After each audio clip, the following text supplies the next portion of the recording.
திறந்து தமிழக அரசுக்கும் நம்முடைய முதலமைச்சர் அப்பா ஸ்டாலின் அவர்களுக்கும் ஒரு கருணை மனுவை கொடுக்கறதுக்காக தான் நான் வந்திருக்கேன்.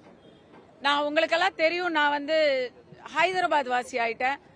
ஆனா இங்க வெள்ளம் வந்துச்சு இல்லையா கடைசியா, அப்போ இடைவிடாத மழையில பம்பு போட்டு எங்க ஏரியால தேனாம்பேட்டை ஏரியாவில் தண்ணி எல்லாம் வந்து வெளியேற்றிட்டு இருந்தாங்க. அங்க இருக்கக்கூடிய தூய்மை பணியாளர்கள் எல்லாருமே எனக்கு வந்து நல்லா தெரியும். அவங்க எல்லாருமே எனக்கு வந்து பேர் சொல்லி கூப்பிடுற அளவுக்கு சகோதர பாசத்தோட அவங்க எல்லாருமே எனக்கு தெரியும். அதுல ஒருத்தர் வந்து அந்த மழையில கொற்ற மழையில பம்பு மெஷின் மேலேயே இரவு பகல் அது மேலேயே படுத்துக்கிட்டு அதுலயே தூங்கி அதுலயே எந்திரிச்சு அப்படி அவர் பண்ணி கொடுத்தாரு. எனக்குன்னு இல்லை, என் வீட்டு இல்லை, அந்த ஏரியாவுக்கே அவர் தான் வந்து அந்த நிவாரண பணியை பண்ணி கொடுத்தாரு. ஏன்னா விஐபி ஏரியா இல்லையா, மற்ற விஐபிக்களுக்காகவும் அவர் வந்து பண்ணி கொடுத்தாரு. அந்த நன்றிக்காக தான் நான் இன்னைக்கு வந்திருக்கேன். நான் இன்னைக்கு காலையில் தான் வந்தேன். இந்த நன்றிக்காக தான் வந்தேன். நான் எதிர்பார்க்கல, நான் செய்திகள்ல பார்த்தேன். அப்ப எனக்கு இந்த போராட்டத்துடைய வீரியம் எனக்கு புரியல.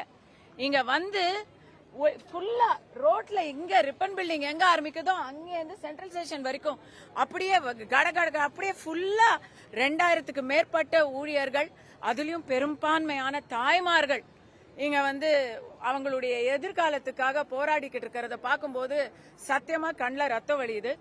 ஏன்னா உண்மையா சொல்றேங்க, திருமணம் ஆச்சுன்னு வைங்களேன், 15 வருஷம் ஒருத்தங்க வந்து திருமணம் ஆகி சொந்த வீட்டை அவங்க வந்து டெய்லி மெயின்டைன் பண்ணாங்கன்னா அவங்களுக்கு வந்து விவாகரத்து ஏதாவது ஆச்சுன்னா லைஃப் டைம் ஜீவனாம்சம் தருவாங்க. நம்முடைய எல்லை படை வீரர்களும் போர் வீரர்களும் நம்மளை பாதுகாக்கும் பொழுது அவங்க வந்து 20 இயர்ஸ் சர்வீஸ் போட்டாங்கன்னா அவங்களுக்கு வந்து லைஃப் டைம் பென்ஷன் கொடுக்கறாங்க. போர்ல சண்டை போடுறதை விட நம்முடைய இந்த கழிவுகளை சுத்தம் பண்றதுங்கிறது எல்லாராலும் செய்ய முடியாதுங்க. எவ்வளவு நீங்க துணிச்சல்காரரா இருந்தாலும் இதை நீங்க செஞ்சிட முடியாது இல்லையா. அதை செய்யக்கூடியவர்கள் செய்வது வந்து சமூக சேவைக்கு ஒப்பான ஒரு பணி.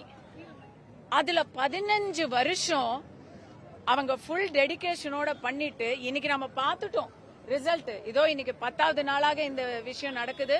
இந்த போராட்டம் ரோட்ல எல்லாம் எப்படி இருக்கு இந்த ஜோன்ல அப்படிங்கறத நீங்க எல்லாம் பார்த்துட்டு தான் இருக்கீங்க. இப்படியே போனா இன்னும் எங்க போகும்னு தெரியல. அவங்களுடைய வாழ்க்கையில எல்லாருடைய ரோட்டையும் சுத்தம் பண்ணிட்டு எல்லாருடைய வீட்டையும் வந்து அழகா வச்சுட்டு அவங்க வந்து இன்னைக்கு வந்து தெருவோரத்துல வந்து உட்கார்ந்து தர்ணா பண்ணிக்கிட்டு இருக்காங்க. அவங்களுடைய போராட்டத்துக்கு நீங்க செவி சாய்க்கிறீங்கிறது கூட 2ஆம் பட்சம். இன்னைக்கு போலீஸ வச்சு அவங்கள கைது செய்வேன் அப்படின்னு அச்சுறுத்துறது என்ன